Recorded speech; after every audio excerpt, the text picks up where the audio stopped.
परमा एकादशी व्रत कथा। धर्मराज युधिष्ठिर बोले, हे जनार्दन, अधिक मास के कृष्ण पक्ष की एकादशी का क्या नाम है तथा उसकी विधि क्या है? कृपा करके आप मुझे बताइए।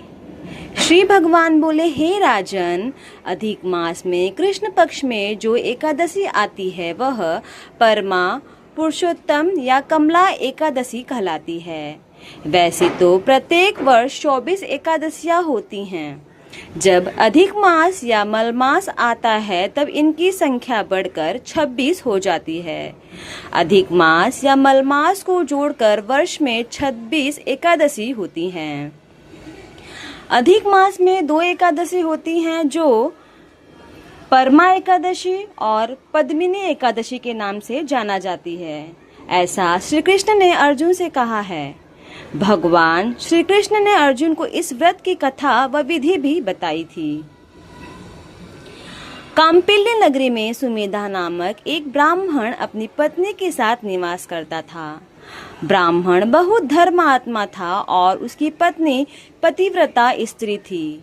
यह परिवार बहुत सेवा भावी था। दोनों स्वयं भूखे रह जाते परंतु अतिथियों की सेवा हृदय से करते थे।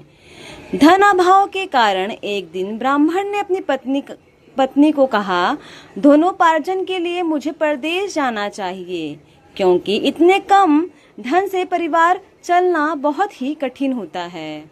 ब्राह्मण की पत्नी ने कहा, मनुष्य जो कुछ पाता है वह अपने भाग्य से ही पाता है। हमें पूर्व जन्म के कर्मानुसार उसके फल स्वरूप ही यह गरीबी मिली है।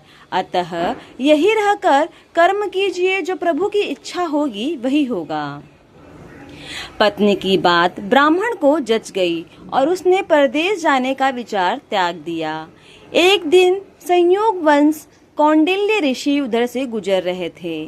ब्राह्मण के घर पधारे ऋषि को अपने घर पाकर दोनों अति प्रसन्न हुए। उन्होंने ऋषि की खूब आवाभगत की। उनका सेवा भाव देखकर ऋषि काफी खुश हुए और पति पत्नी द्वारा गरीबी दूर करने का प्रश्न पूछने पर ऋषि ने उन्हें मलमास के कृष्ण पक्ष में आने वाली पुरुषोत्तम एकादशी करने की प्रेरणा दी।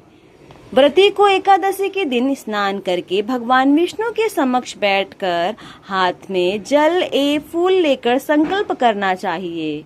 उसके पश्चात भगवान की पूजा करनी चाहिए। इसके बाद ब्राह्मण को भोजन करवाकर दान दक्षिणा देकर विदा करने के पश्चात व्रती को स्वयं भोजन करना चाहिए। उन्होंने कहा, इस एकादशी का व्रत दोनों रखे। यह एकादशी धन वैभव देती है तथा पापों का नाश कर उत्तम गति भी प्रदान करने वाली होती है। धनाधिपति कुबेर ने भी इस एकादशी का व्रत का पालन किया था, जिससे प्रसन्न होकर भगवान भोलेनाथ ने उन्हें धन अध्यक्ष का पद प्रदान किया। ऋषि की बात सुनकर दोनों आनंदित हो उठे और समय आने पर सुमेधा और उनकी पत्नी ने विधि पूर्वक इस एकादशी का व्रत रखा, जिससे उनकी गरीबी दूर हो गई और पृथ्वी पर वह काफी वर्षों तक सुख भोगने के पश्चात वे पति पत्नी श्री विष्णु के उत्तम लोक को प्रस्थान कर गए।